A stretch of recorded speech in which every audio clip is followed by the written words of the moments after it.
Bonjour à tous, chers amis. Nous sommes en plein mois de Kislev.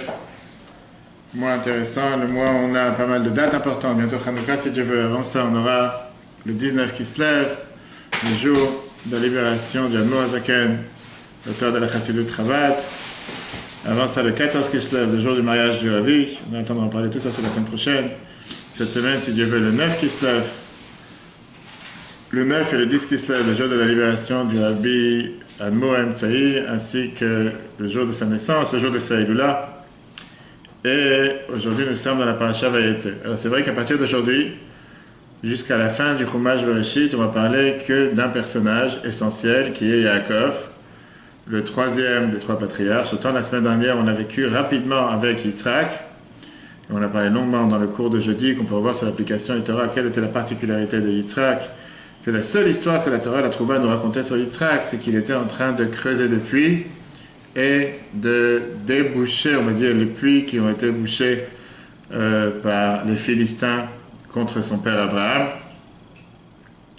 Mais en tout cas, ce qu'on va voir, donc là c'est la paracha, on voit bien sûr le fait que Yaakov il s'est marié, Rachel, Léa, longue histoire de mariage, on va entendre reparler toute la semaine, mais je voulais qu'on revienne sur un dossier qu'on n'a pas fait la semaine dernière, sur Parashat Toldot, puisque c'est encore un sujet qui nous concerne cette semaine, qui était le sujet de la mitzvah d'avoir des enfants. La mitzvah d'avoir des enfants, qui est une mitzvah qui a été donnée au départ, bien sûr, à Adam, une des premières mitzvahs de la première mitzvah de la Torah. La Torah lui dit « Prouvez-vous, multipliez-vous et fructifiez-vous ». Et on voit quelque chose de bizarre qu'on va élaborer aujourd'hui, la Gemara, sur la Parashat Toldot, la Parashat qu'on vient de lire ce Shabbat. Comment se fait-il que tous les patriarches étaient... Les matriarches, pardon, comment se fait-il qu'ils étaient tous stériles? Au départ, ils avaient tous des problèmes, si on peut dire, des difficultés pour avoir des enfants. Et c'est seulement une fois qu'ils ont prié, que Dieu a fait en sorte que leur prière a été exaucée. On a vu ça encore longuement avec Rivka. On a vu la semaine dernière avec Yitzhak et Rivka, qu'à 60 ans, ils ont eu des enfants qui étaient Yaakov et Esav. Donc c'est ça qu'on va parler aujourd'hui, très intéressant. Parce qu'on va voir différents dossiers, comme on a mis dans le sujet. D'abord, comme j'ai dit tout à l'heure, comment ça se fait que les matriarches étaient stériles? Numéro 1, c'est ce qui nous dérange. Et deuxièmement, quoi faire avec les personnes qui évitent d'avoir des enfants? Sujet, qu'est-ce qui se passe avec l'infertilité, problème d'infertilité, etc. On va voir d'abord sur les détails dans la Gemara. La Gemara, c'est la Gemara Yebamot, page 63b et 64a. On va voir aujourd'hui.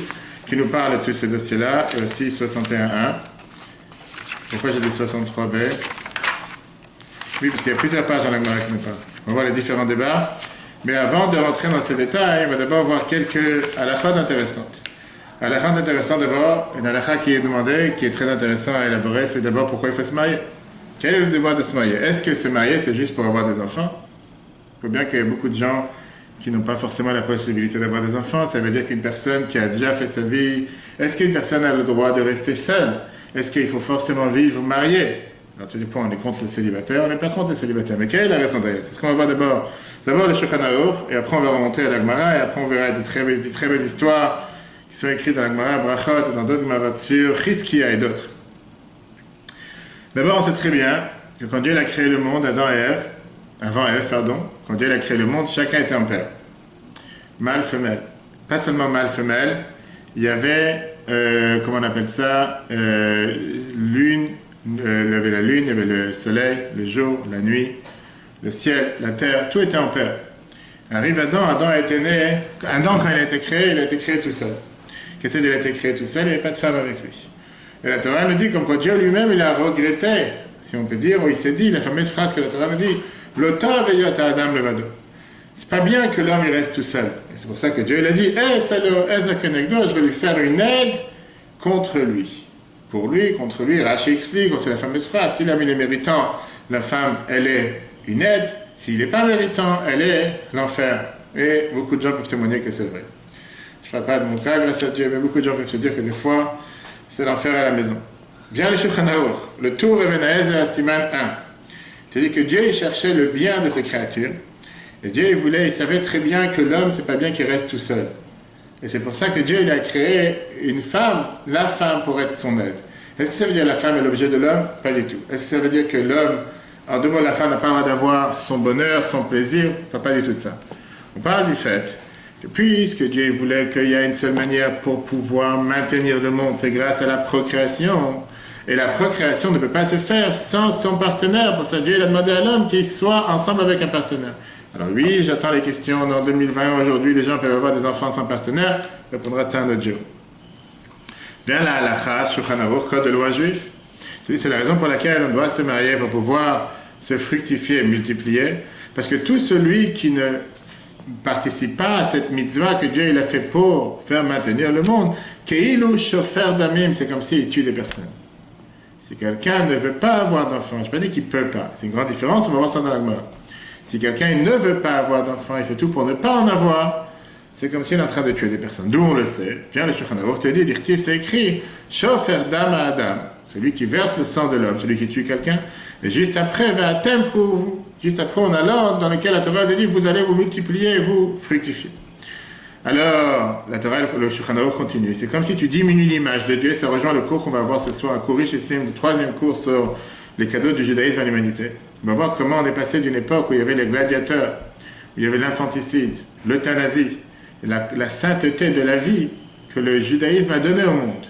On va voir comment des choses qui, à peine quelques centaines d'années, étaient la norme, qu'aujourd'hui, c'est des choses qui sont impensables. Mais on va remonter dans toutes les sources, comme on fait les 3 derniers cours dans JLI, ce soir à 21h. Avec ces cadeaux du judaïsme à l'humanité, ça revient avec ce verset qu'on est en train de dire, qui Dieu nous a créé à l'image de... Dieu a créé l'homme à son image. Quelqu'un qui n'a pas d'enfant, il fait en sorte que la divinité part de ce monde.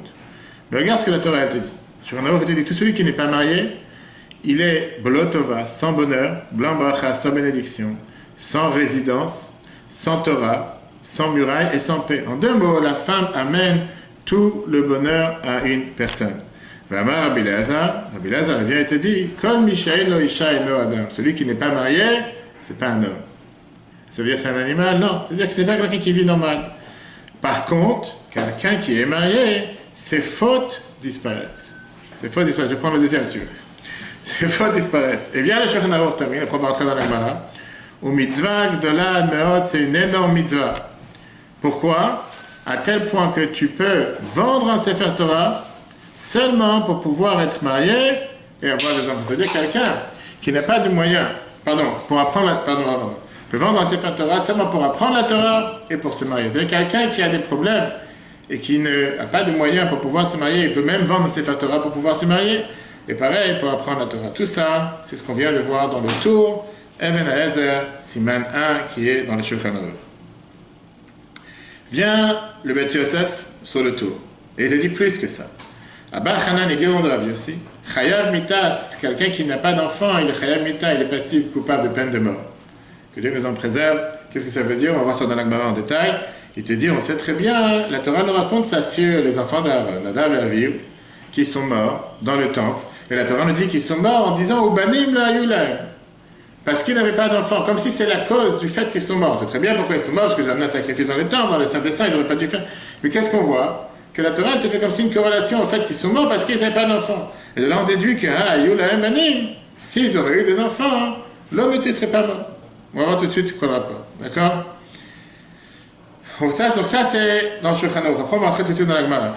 La Gemara Brachot, page 10, 1, avant de rentrer dans la Gemara d'aujourd'hui, la Gemara Elamot, on raconte cette fameuse histoire qu'on rappelle sans arrêt avec Chizkia. Chizkia qui était le roi qui est tombé malade. Chizkia Yoamel qui était le meilleur roi du peuple juif. Vient le prophète Élie, le prophète Eliyahu Hanavi. Il est venu le voir et lui a dit, sache que tu vas mourir de cette maladie. Tu ne vas pas t'en sortir. Chizkia il a demandé pourquoi Dieu il a fait en sorte de me décréter un tel décret. Alors c'était le roi du peuple juif, un des rois les plus importants. Ishayahu, il lui a répondu, parce que tu t'es pas marié et tu n'as pas eu d'enfant. Chizkia, il explique, pourquoi je ne me suis pas marié? J'ai fait ça, les Shem Shamaim. J'ai fait ça parce que je savais très bien quels allaient devenir mes enfants. Chizkia, c'est le roi, il savait pas, il pouvait voir les générations futures. Il a vu avec Ruach HaKodesh, il a vu avec le souffle divin que s'il va se marier, il va avoir des enfants. Il va avoir un enfant rachat, un enfant qui est mécréant, il va avoir un délinquant, un terroriste il va avoir. Il s'est dit, j'ai pas envie d'avoir un enfant terroriste, je ne vais pas avoir d'enfant. Ishayahu lui a répondu, le prophète Ishayahu, c'est pas tes affaires à t'occuper dans les choses cachées de Dieu. Parce que tu sais ce qui va se passer dans l'avenir, pour ça tu dois commencer Toi, tu dois faire ce qui dépend de toi. Et Dieu fera ce qui dépend de lui. C'est pas à toi de commencer à faire un calcul, puisque tu sais que tu vas amener un enfant sur terre qui va être le plus mauvais sur terre. Pour ça, tu dis, si j'ai pas envie d'avoir un enfant, qui tu es pour savoir les chemins de Dieu? Dieu ne peut pas changer dans ses plans. Dieu ne peut pas faire en sorte que les choses... C'est pas à toi de te mélanger, tu n'es pas le bon Dieu sur terre. Christ qui a dit, si c'est comme ça, je suis prêt à marier maintenant. Je vais faire tu vas, je vais marier maintenant. Le prophète lui a dit, sache une chose, que maintenant c'est déjà trop tard. Parce que le décret il a déjà été décrété. Donc maintenant tu es tombé malade, tu vas mourir de cette maladie. Christ qui a répondu à Yishaya ben Amot, tu racontes cette Haftara, ben Amot, Yishaya ben Amot, le prophète, fils de Amot, Kalei le voix travaté. Termine ta prophétie et sors d'ici, et sois tranquille. Pourquoi? Parce que moi j'ai déjà reçu de la maison de mon père, du père de mon père, que même s'il y a une épée tranchante sur le cou d'une personne, on n'a jamais le droit de désespérer de la miséricorde. On raconte centaines, toute la Torah tourne autour de cette phrase. On n'a jamais le droit de désespérer, on doit toujours avoir le bitachon, on doit toujours avoir la foi, etc. Comme il a fait des choses. Une seconde, c'est pas fini l'histoire. Christia, il a prié. Et il a pleuré devant Dieu. Et Dieu, il a accepté sa prière.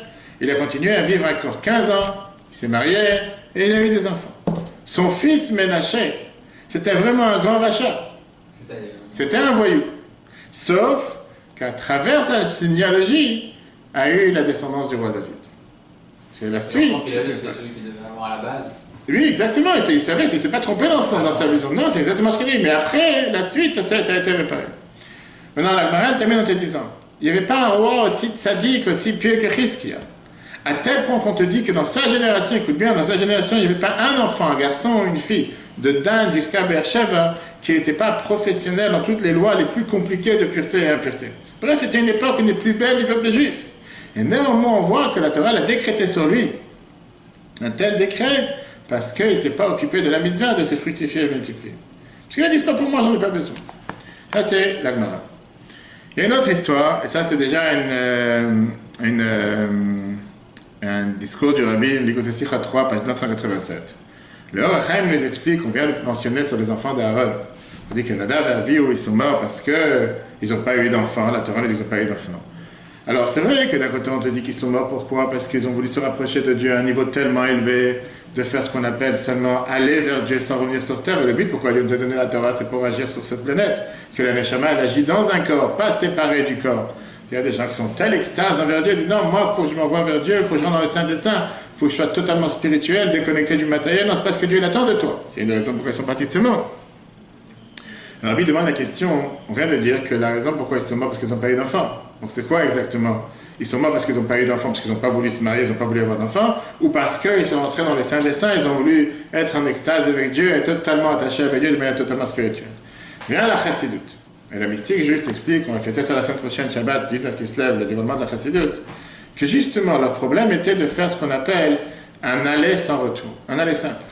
Généralement, quand tu pars à une destination, tu ne prends pas un billet aller simple, tu prends un aller-retour. Eux, ils ont voulu voir un aller simple, ils ont voulu s'élever vers Dieu, se déconnecter du monde, alors que le but principal, pourquoi Dieu a créé le monde, c'est d'être avec le monde. Et ça, on le voit dans cette mission d'avoir des enfants. Alors que dans les autres religions, plus tu veux te rapprocher de Dieu, plus tu veux te rapprocher de la sainteté, de la divinité, plus tu te sépares de la femme, plus au contraire tu ne peux pas avoir un contact, tu ne peux pas avoir un rapport avec une femme, parce que c'est quelque chose qui est bas, qui est grossier, qui est matériel, alors que dans la Torah, c'est justement le contraire. Le grand prêtre, le jour de Kippour, n'avait pas le droit de rentrer dans le Saint des Saints s'il n'était pas marié. Un grand prêtre qui était veuf ou qui était divorcé n'avait pas le droit de rentrer dans le Saint. C'est que le seul moyen de pouvoir te rapprocher à Dieu, c'est en étant marié et en ayant des enfants. Pourquoi? Parce que ça vient symboliser tous les symboles que la Torah elle attend de nous, du fait qu'on doit justement rattacher le matériel et spirituel. C'est pas pour rien qu'un mariage dans la Torah n'est pas appelé quelque chose de sale, quelque chose de profane, c'est appelé Kiddushin. Qu'est-ce que ça veut dire Kiddushin? La sainteté. Le niveau le plus haut, le plus saint descend à travers le mariage. Rabbi raconte, la même chose s'est passée avec Ben Azai. Ben Azai, c'est écrit dans la Gemara Chagiga, page 14b. Ben Azai n'a pas amené des enfants sur terre. Il n'a pas donné naissance à des enfants. Et on raconte comme quoi il y a eu 4 personnes qui sont entrées dans le Pardes, dans le jardin, dans le Gan Eden. Ben Azai, il est rentré, il a essayé de voir ce qui se passe à l'intérieur et il est mort. Rabbi Akiva, on dit Allah Beshalom, Venifnas Beshalom, Veyatsa Beshalom. Il est rentré en paix, il est sorti en paix. Quelle différence? Ben Azai, c'était quelqu'un qui voulait se séparer du monde. Pour ça, il s'est séparé des femmes. Pour ça, il n'a pas voulu avoir d'enfants. Et c'est pour ça que quand il est arrivé à une situation dans laquelle il est arrivé proche de Gan Eden, il n'avait aucun intérêt à rester, à revenir sur terre. Le moyen, le meilleur chemin, c'était le chemin de Rabbi Akiva. Le chemin de Rabbi Akiva était de pouvoir être connecté sur terre et avoir les yeux dans le ciel. Et ça revient à la paracha de Tzetzaveh Vayetzek, quand on dit que Yaakov, il y avait cette fameuse échelle dans laquelle il y avait les pieds par terre, mais la tête de l'échelle était dans le ciel. C'est que oui, dans la tête, on doit toujours être connecté à Dieu, vouloir faire ce que Dieu veut de nous, mais sans être déconnecté de la terre, sans être déconnecté du parterre, sans ne pas être terre à terre en 2 mots. Je parlais avec les enfants Shabbat, tu ne peux pas faire une mitzvah aujourd'hui si tu n'as pas de matériel. Tu fais kiddush, tu dois avoir un verre de vin. Tu veux allumer les bougies de Hanouka, tu dois avoir une bougie matérielle. Tu veux faire les mitzvahs, si tu passes sur le pain, tu dois avoir une challah. Tu veux faire l'avdallah, tu dois avoir une bougie. Il n'y a pas de moyen de faire, parce que tout le monde a toute la question qu'on a avec tous les patriarches, qu'on parle sans arrêt les dernières semaines et les prochaines semaines. Ils ont fait toutes les mitzvahs avant qu'on les reçoive, mais c'était spirituel. Aujourd'hui, tu ne peux pas faire ça. Tu ne peux pas faire le mitzvah spirituellement. Alors c'est vrai qu'on a expliqué la semaine dernière dans le cours de Tania, qu'on peut revoir sur l'application et Torah, qu'aujourd'hui nous faisons tous les 613 commandements. Certains nous les faisons spirituellement, certains nous les faisons matériellement. Mais les mitzvahs qu'on peut faire matériellement, on a le devoir de les faire matériellement. Ça n'existe pas aujourd'hui quelqu'un qui va dire « Moi, je veux mettre des tefilines spirituellement ». Ça ne veut rien dire.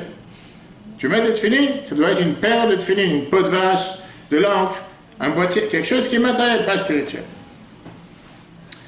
Fameuse histoire, après on rentre dans la Gemara, dans les détails de la Gemara, une histoire qui est racontée dans Shir HaShirim, que je raconte ça dans tous les cours de couple, on peut revoir ça aussi sur l'application Torah. Shir HaShirim, dans Midrash Rabbah, chapitre 1, verset 30, on raconte sur un couple qui a fait une cérémonie de divorce. Aujourd'hui on fait des fêtes pour se marier, on ne fait pas une fête pour le divorce. Qu'est-ce que ça veut dire qu'ils ont fait une cérémonie de divorce? D'abord ils étaient mariés pendant 10 ans sans enfants, on va voir ça dans la Gemara. Et après, ils ont décidé, ça fait 10 ans qu'on est ensemble, on ne peut pas avoir d'enfants, on va se séparer, chacun va faire sa vie différemment. Je suis parti voir Rabbi Shimon Bar Yochai. Rabbi Shimon Bar Yochai, qui était l'auteur du Zohar, ils ont dit qu'ils veulent divorcer. Rabbi Shimon leur a dit, par sa sagesse, de la même manière que vous avez fait une fête pour le mariage, faites maintenant une fête pour le divorce. Imagine-toi qu'aujourd'hui, on aurait fait ça. Je suis marché une fois dans les rues de New York, dans n'importe quel coin de rue, tu tournes les yeux, tu as des grands panneaux qui t'affichent $300 le divorce. On pousse les gens à divorcer, c'est pas cher. Ça, c'est le prix d'entrée, on va dire. Après, on commence à te rajouter, etc. Ok, donc ils ont dit, Rabbi Shimon lui demande de faire une fête pour le divorce, on va faire une fête pour le divorce, pourquoi pas. Pendant la fête, la femme, elle s'est souciée que son mari dise beaucoup le chaim, et il s'est saoulé. Et le mari, il a dit à sa femme, à l'occasion du divorce, je suis prêt que tu choisisses la chose la plus bonne qu'il y a dans notre maison, tu la gardes pour toi, pour garder un souvenir. Il a fini de ce qu'il a à dire, il est tombé en train de dormir. La femme l'a demandé au serviteur qui était là-bas, les serveurs, de tirer son mari le sou dans la maison de ses parents. Plein milieu de la nuit, le mari s'est réveillé dans la maison des parents de la femme, de ses beaux-parents, maintenant de ses ex-beaux-parents. Et il s'est demandé où je suis. La femme lui a dit, tu es dans la maison de mes parents. Il a dit, qu'est-ce qui s'est passé? Elle a dit, c'est toi qui as dit que je prenne la plus bonne chose. Je l'ai ramené chez moi à la maison. J'ai décidé que toi, tu es la meilleure chose pour moi. Pour ça, je t'ai ramené à la maison. Ils sont venus voir Rabbi Shimon Bar Yochai. Ils ont raconté cette histoire à Rabbi Shimon Bar Yochai. Ils ont dit que voilà, la fête n'a pas réussi.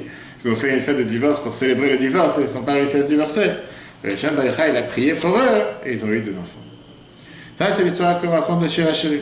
Terminons avec une dernière histoire avant de commencer dans, comment on appelle ça, dans la Gemara. Le Rabbi Nachum Tchanov et on va regarder cette histoire pour la fin. Il faut terminer avec la fin.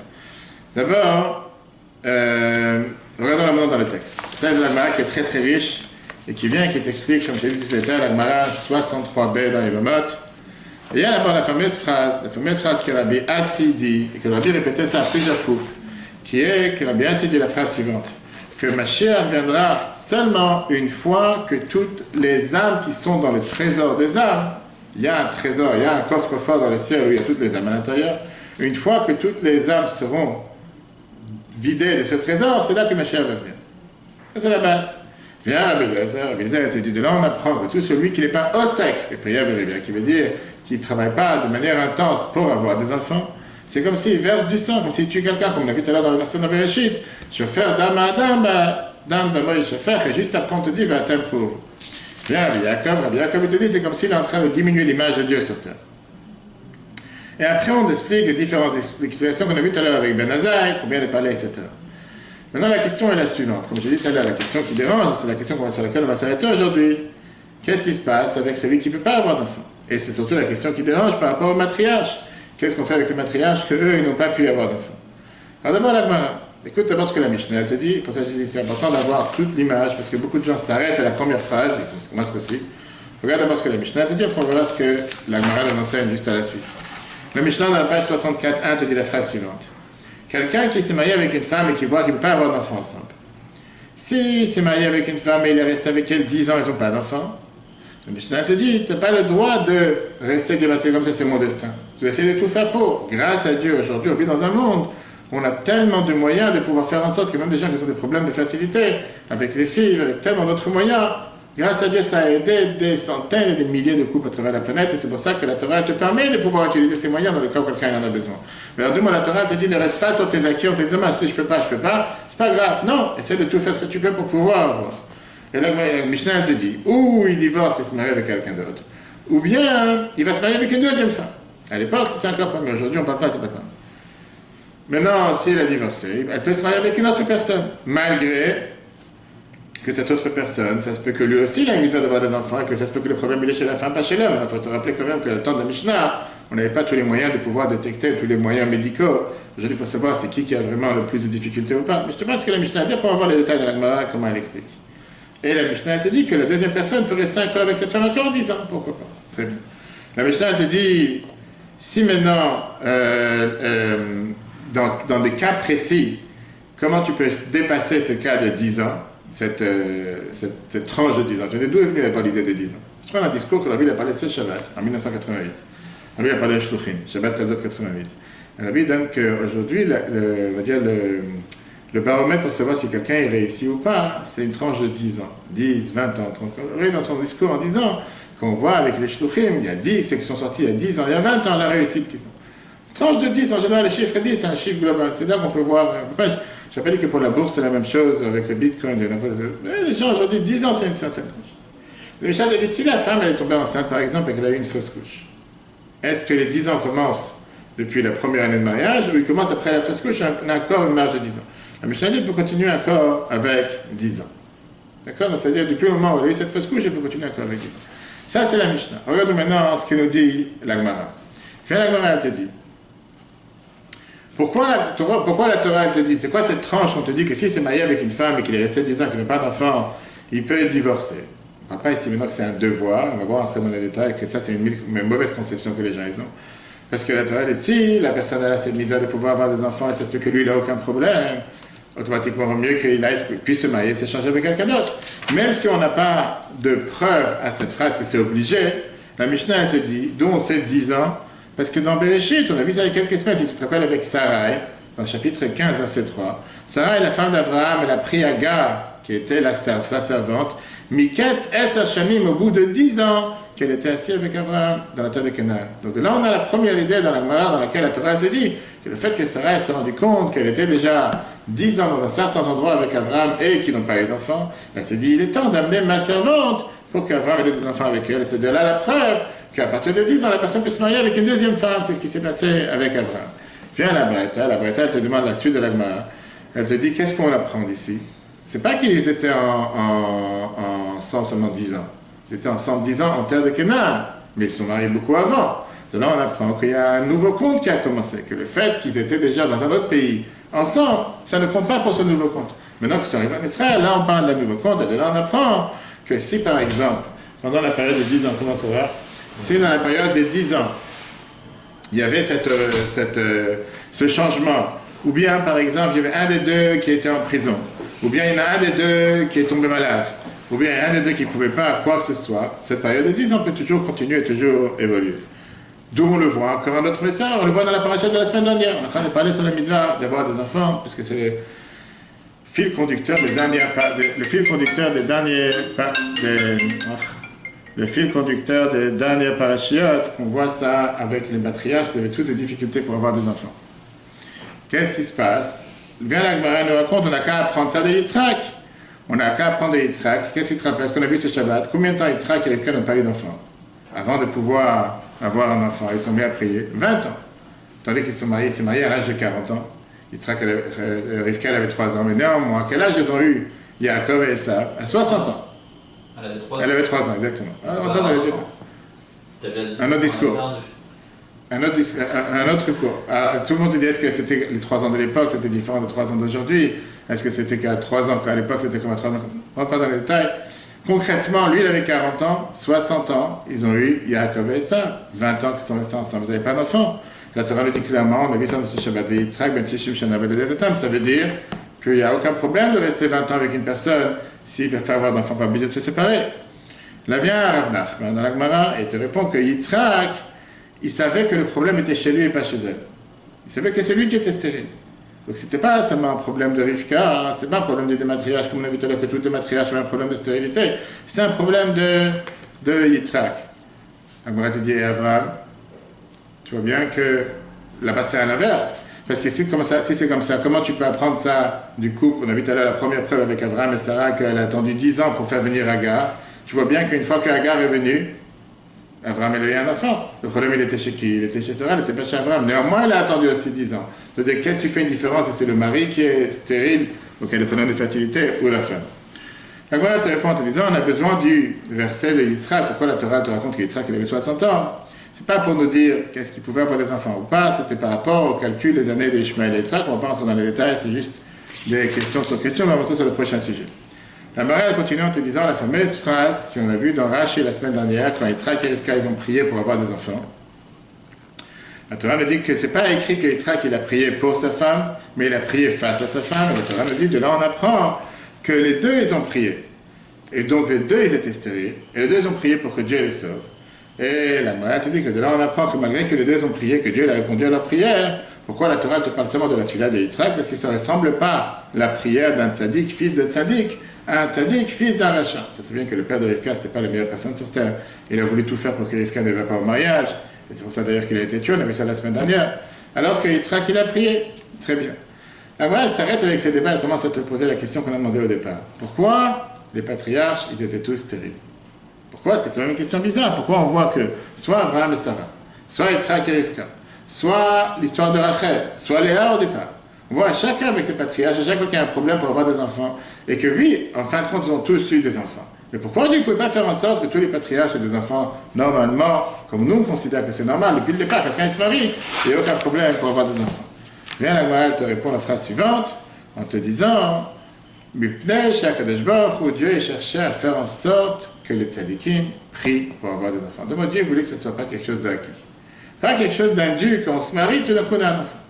Dieu voulait non, que les gens ils apprennent à prier. Dieu a voulu montrer l'exemple à travers les patriarches. Qu'au départ, les choses n'étaient pas dues, mais ce n'était pas forcé. Alors que tu vois tous les descendances que la Torah a parlé depuis Bereshit.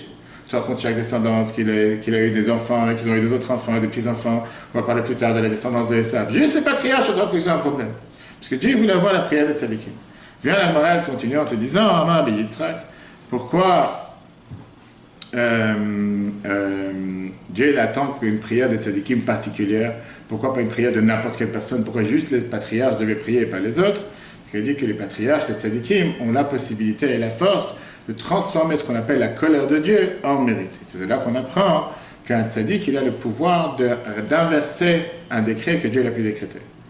Alors que parfois Dieu il décrète quelque chose qui peut être parfois un mauvais décret sur une personne ou sur quelque chose ou sur un lieu ou sur le monde, un tzaddik il a son pouvoir de faire en sorte de décréter quelque chose de contraire et d'annuler le décret que Dieu a eu. C'est ce que Dieu a voulu montrer avec les patriarches. Voilà que Dieu l'avait fixé au départ qui devait être stérile.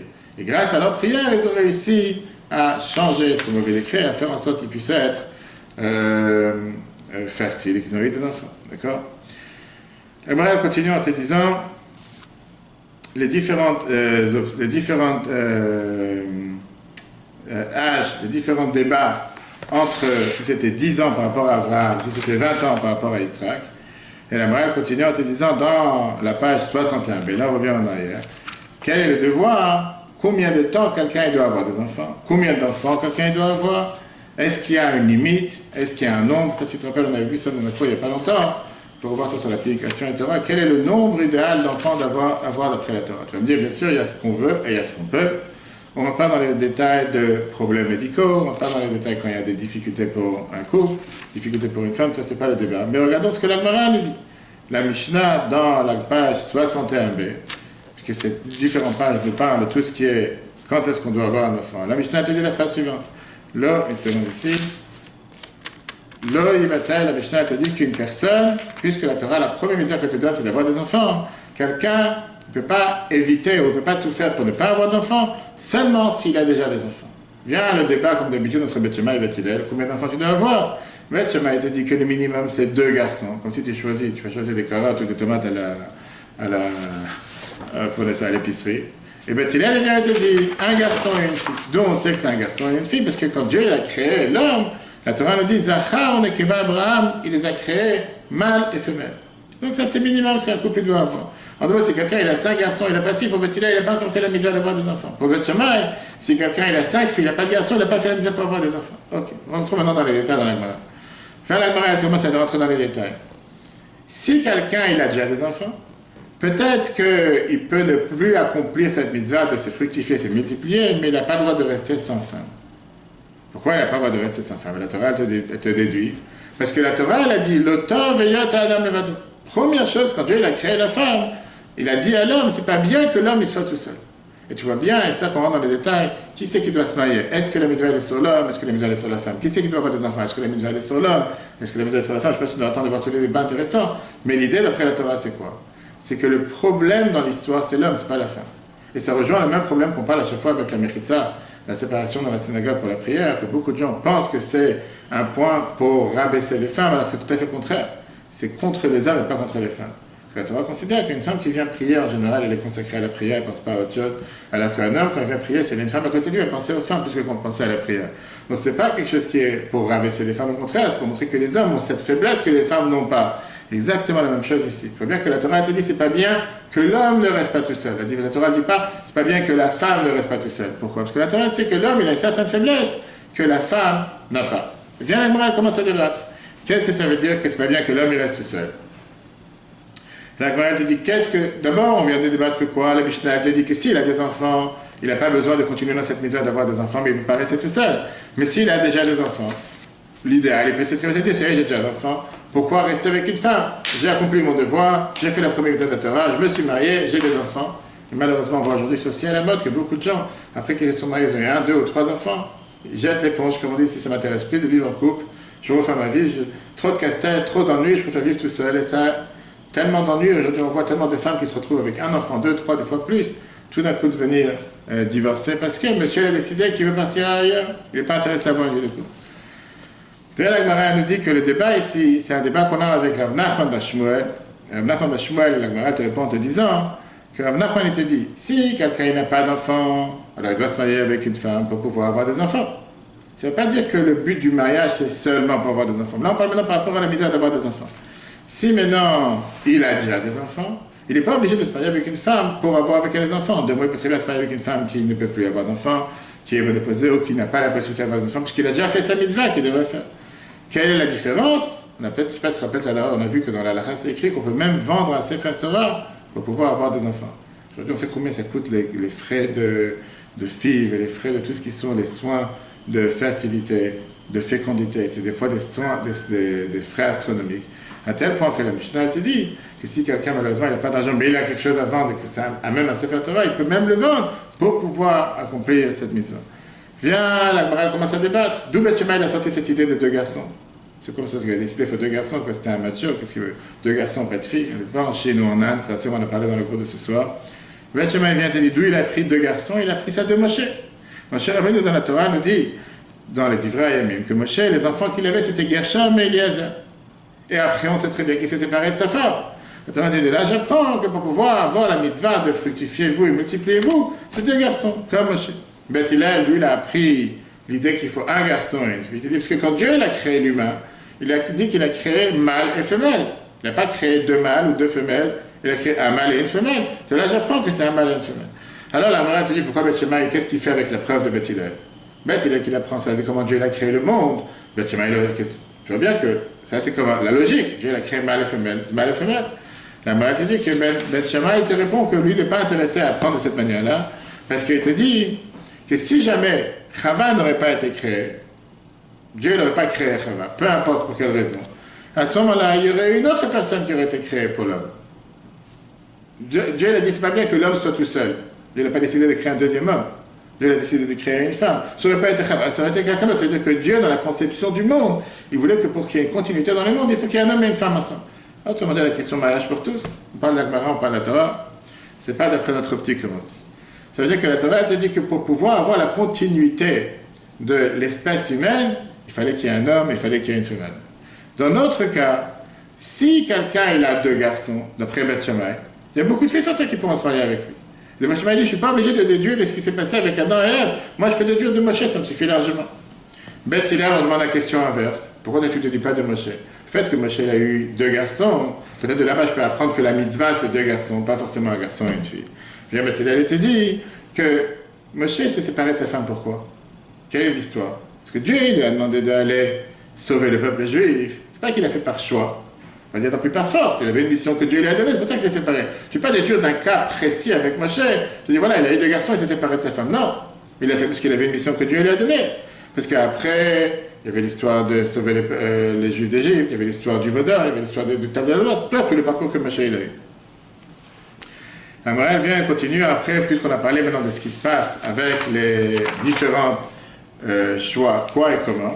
La morale revient avec la suite, elle continue dans la suite, comment ça se fait que Moshe a tapé le Table de la Loi, et tous les fameux discours qu'on a vus plusieurs fois sur le fait que la plus grande victoire que Dieu donne à Moshe, c'est qu'il le remercie d'avoir cassé les tables de la loi. Pourquoi?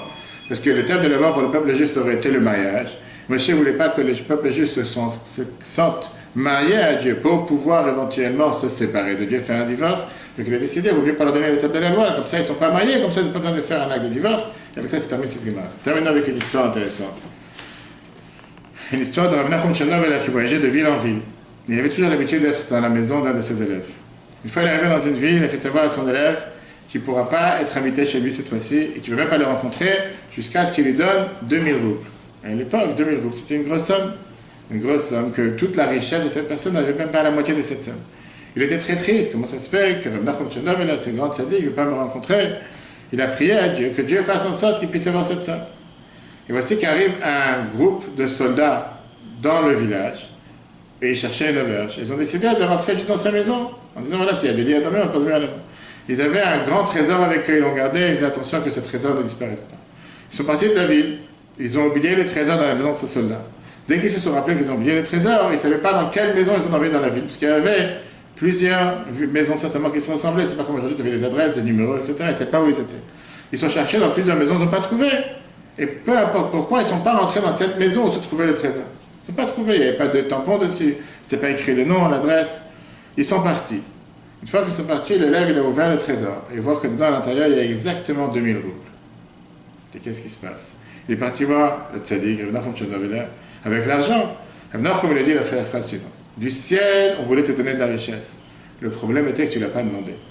Et donc Dieu cherchait un moyen de te faire, de rendre triste, de faire en sorte que tu demandes cet argent. Et puisque tu l'as demandé et tu t'es tourné vers Dieu avec tout ton cœur, Dieu il a fait en sorte que l'argent est arrivé chez toi. Qu'est-ce qu'on apprend de là? On apprend une des missions les plus importantes que Dieu attend de chacun d'entre nous, de ne pas prendre les choses pour acquis.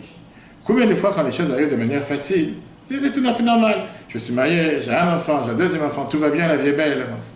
Dès qu'il y a quelque chose qui est déréglé, qui n'est pas exactement comme j'imaginais, là on commence à se poser des questions, comment ça se fait? Que la Torah te dit remercie Dieu tous les jours en bon terme.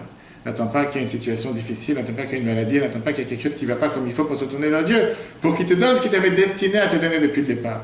Et si tu agis de cette manière, comme on l'a rappelé dans beaucoup de lettres, quand on parle et on demande à Dieu, on remercie pour les bonnes choses, ça nous évite de lui parler pour les mauvaises choses. Quand on le remercie pour les miracles qu'on a tous les jours de pouvoir bouger, respirer, marcher, ça nous évite d'avoir des soucis dans lesquels on devra se tourner à lui pour avoir une guérison pour un sujet particulier. Ça mène avec un merveilleux discours du Rabbi, écoutez Sichot 26, page 268. Comme j'ai dit tout à l'heure, il y a un débat dans la Mishnah. Est-ce que la mitzvah d'avoir des enfants, c'est sur l'homme ou sur la femme? Alors j'ai dit la réponse. Vas-y, dis-moi toi, qu'est-ce que tu penses?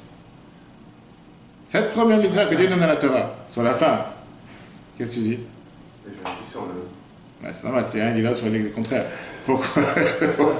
Pourquoi? La difficulté, elle vient de l'homme, en fait. Pourquoi la difficulté vient de l'homme? Des fois, Dans dans les patriarches, ça dépend qui. Tu vois qu'avec Abraham, c'était la difficulté chez Sarah. Le moment où il a changé de femme, il a eu un enfant. Chez Yitzhak, on voit que Yitzhak a dit c'est lui qui avait le problème. Ça dépend. Après, on dit que c'est spéculateur, c'était stérile. Mais la mitzvah, elle est sur qui? La Mishnah, elle nous a dit tout à l'heure, on a vu le débat, est-ce que c'est sur l'homme ou sur la femme? Rabbi Yochanan ben Brok a été dit, la mitzvah, elle est sur les deux. Puisque la Torah, elle te dit, Vayevarechotam Elokim, Dieu les a bénis. Et Dieu leur a dit, Vayom Alahem, leur a dit, vous multipliez-vous, fructifiez-vous. Halakha, elle te dit qu'une femme n'a pas de mitzvah de fructifiez-vous, multipliez-vous. Cette mitzvah, c'est la mitzvah de l'homme, pas la mitzvah de la femme. Qu'on a vu tout à l'heure dans le Tour, Shulchan Aruch Chavenaez à Siman 1. Pourquoi? Parce qu'après, ça, la Torah te dit, une fois qu'elle a dit multipliez-vous, fructifiez-vous, la Torah dit la mauvaise kifshua, allez conquérir le monde. En général, le rôle de conquérir le monde, c'était plus le rôle de l'homme, pas de la femme. Tu vas dire quoi, la femme n'a pas une mitzvah, quoi, elle a juste un objet. Bien, la Torah te dit que non, une femme qui a participé à la mitzvah, bien sûr qu'elle a sa part de mitzvah. Mais si tu dis l'obligation, comme on l'a vu tout à l'heure, le fait de chercher, de tout faire pour pouvoir avoir un enfant quand il y a des difficultés, quoi que ce soit, c'est une obligation qui est d'abord sur l'homme et qui n'est pas sur la femme. Ça, c'est la halakha. Écoute comment l'explication chassidique, l'explication du Rabbi qui est merveilleuse, et comment la chassidique parfois te renverse l'explication à 180 degrés. Le Rabbi dit, c'est bizarre, comme tu viens de dire, je ne sais pas qui c'est qui a dit. C'est qui fait la mitzvah essentiellement? C'est la femme. Tu vois ou pas? C'est la femme qui a l'enfant sur elle pendant 9 mois, c'est elle qui porte l'enfant pendant 9 mois, c'est elle que tous ses hormones changent, c'est elle que son corps il change, c'est elle qui prend 10 à 20 à 30 ou je ne sais pas combien de kilos. Comment tu peux dire que la femme n'a pas partie de cette mitzvah? C'est quoi? Parce que l'homme il est en contact avec la femme quelques instants, ça fait que ça devient sa mitzvah et la femme elle est juste ici un objet pour lui permettre de faire sa mitzvah, ça n'a pas de sens. En règle générale, c'est la femme qui prend part essentielle dans la mitzvah. Alors pourquoi Dieu il a donné la mitzvah à l'homme, mais il n'a pas donné la mitzvah à la femme? Écoute l'explication du Rabbi de Lewis. Le Rabbi dit comme ça. Une femme n'a pas cette mitzvah, tu sais pourquoi? Parce qu'elle n'a pas besoin d'avoir cette obligation. Elle n'a pas besoin que ça de la mitzvah. C'est un ordre. À chaque échelle de la mitzvah, en fait, Sivan. Dieu nous a donné le devoir d'avoir des enfants. En deux mots, une femme par nature, elle cherche et elle veut avoir un enfant. Une femme n'a pas besoin d'avoir un ordre que Dieu vienne et lui donne ce devoir. Tu as cette mitzvah, tu as cette obligation d'avoir un enfant. Sans lui donner ce devoir, c'est ce qu'elle veut. Et combien de femmes te disent tellement qu'ils ont ce désir de devenir maman, ils ont ce désir de porter un enfant. C'est alors qu'un homme, par nature, s'il pourrait vivre sans emmener un enfant sur terre, s'il pourrait juste, comme certains disent aujourd'hui, s'amuser à avoir du plaisir sans avoir d'enfant, ça c'est ce qu'il cherche, il n'a pas besoin de se prendre la tête. Ni il porte l'enfant dans son ventre pendant 9 mois, ni il s'occupe de cet enfant pendant les premières années de sa vie, à l'été, changer, peu importe tout ce qu'une femme, par instinct humain, veut s'occuper d'un enfant plus que nous. Pour ça, la Torah nous dit que le devoir, il est sur l'homme et pas sur la femme. Pas parce que la femme, elle est regardée de manière dégradée. C'est ce que mon Bible explique. Pas parce que la femme, elle est secondaire. Non! Parce que la femme n'a pas besoin d'avoir cette obligation. La femme, sans devoir, sans obligation, va le faire de toute façon. L'homme, si tu ne lui donnes pas ce devoir, il ne va pas le faire. Il ne donne pas ce devoir, il préfère faire n'importe quoi sur terre et pas avoir d'enfant. Dieu dit non, tu as le devoir. Que si je n'ai pas ce devoir, tu ne vas pas le faire. C'est pour ça que la mitzvah, elle est sur l'homme et pas sur la femme. Merveilleuse explication du Rabbi, si Dieu veut, la semaine prochaine, t'as compris ou pas? Très riche. C'est vrai que quand tu regardes les choses de cette manière, c'est totalement différent. La semaine prochaine, on va voir le combat des anges. Le combat des anges, Jacob et Esav. On verra qu'est-ce qui s'est passé avec le nerf sciatique, les différentes parties de la vache qu'on peut manger ou pas manger. Par ça que dans la Gemara, ce sera la Gemara Choulin, la Gemara qui nous parle de toutes les lois de kasher et non kasher dans la viande. Mais avant ça, on a le cours de ce soir merveilleux, comme je t'ai dit tout à l'heure, les cadeaux du judaïsme à l'humanité. Troisième cours, pour voir les cours précédents sur l'application et Torah. Et là-bas, on verra ce soir sur le respect de la vie. Comment le judaïsme a donné à l'humanité le devoir de respecter la vie. Alors qu'il y avait des périodes, je dis qu'en préparant le cours, c'était très riche, parce que je ne connaissais pas du tout toutes ces périodes de gladiateurs, où il y avait des combats humains, où c'était le combat du plus fort qui va tuer les autres. Et c'est des choses que c'est impensable aujourd'hui. Aujourd'hui, tu as la corrida, bref. Et même ça, je commence à dénoncer. Après, tu avais la période des infanticides, qu'un enfant qui était né handicapé, ou un enfant qui était peut-être destiné, qui n'allait pas réussir dans sa vie, automatiquement, ou il était abandonné, ou il était tué, ou il était brûlé. Et on remonte ici à quelques centaines d'années en arrière. On ne va pas parler aussi de l'euthanasie. Tout ça, c'est ce qu'on va voir ce soir, ce cadeau magnifique que la Torah a donné à la vie. Comment on doit valoriser la vie. Pas seulement valoriser la vie, combien on voit de halachot qui dépendent du respect de la vie, que ce soit dans les situations critiques médicaux, que ce soit dans des situations de fin de vie. Des questions qui se posent sans arrêt. Est-ce qu'on a le droit de retirer les machines, puisqu'on sait que de toute façon, cette personne ne va pas continuer à vivre de manière normale? Qui nous sommes pour prendre la décision sur la vie de quelqu'un d'autre? On va élaborer toutes ces questions ce soir, c'est Dieu à 21h. En attendant, le cours sera replay sur l'application eTorah sur Google et Apple. Très bonne journée à tous, et si Dieu veut, à la semaine prochaine.